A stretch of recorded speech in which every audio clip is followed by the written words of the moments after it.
ए प्रमुख जी इहो कोनो मेहरुए का दर्द बा इको तन साल का से दे डहकतिया मेहरारू कहतिया का कहतिया अनुज भैया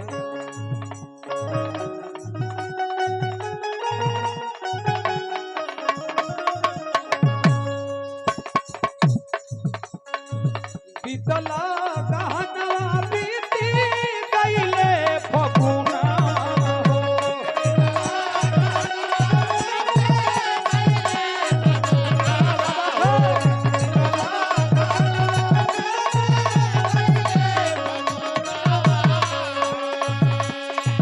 बीतला कहनवा बीती गईले फगुना हो ऐसा नैहर में लागत नहीं थे मनवा गवनवा कब का रही बना हो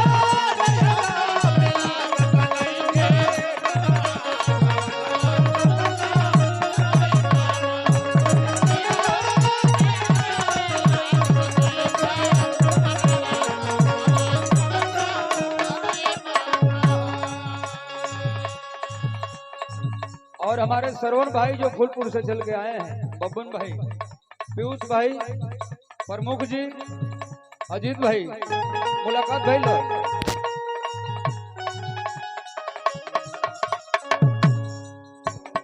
वही गाड़ी की बगल में खटिया बा आराम से आप लोग अस्थाई आराम करी सके भाव बा कैसे मास्टर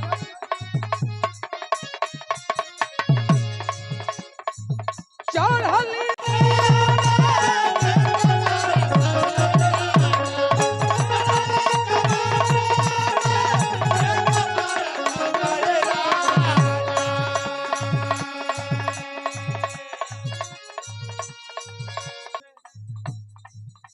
रवीना रंजन जी भी आ चुकी हैं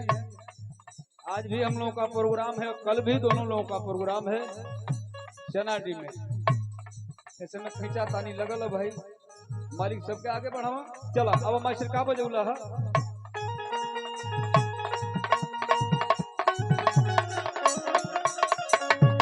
चढ़ली जवानिया में देत बरसा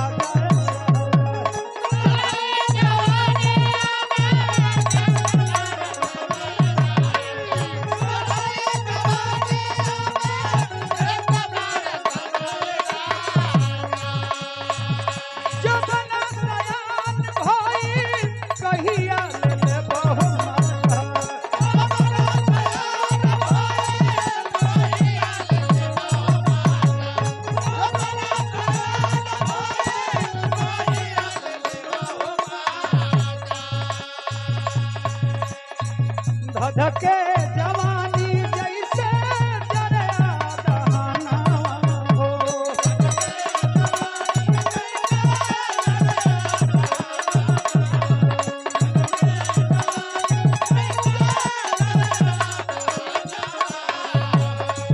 धधके जवानी जैसे जरा दहाना हो नैहरा में लागत नहीं खे मनवा गवनवा कब का रही बना हो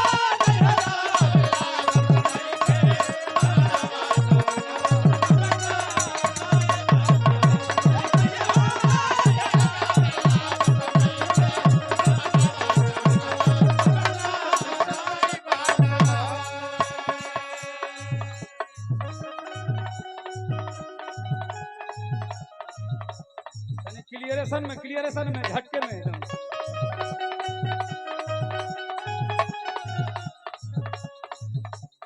ठेको के साको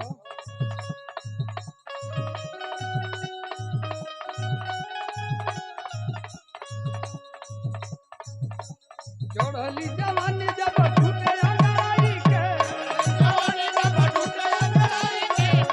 जवानी जब टूटे अंगड़ाई के चढ़ली जवानी जब टूटे अंगड़ाई के सजनवा भजनवा गावेला रघुराई के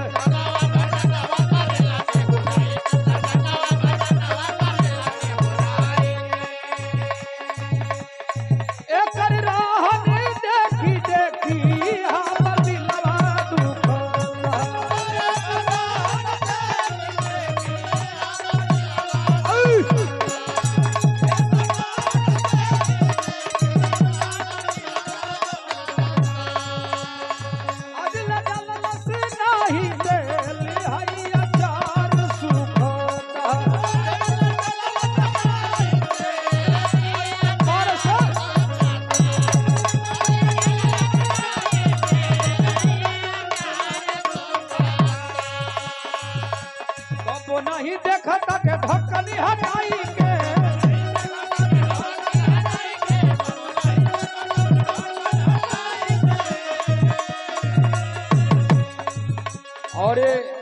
ऑलरेडी आप हमारे बुआ के लड़के हैं।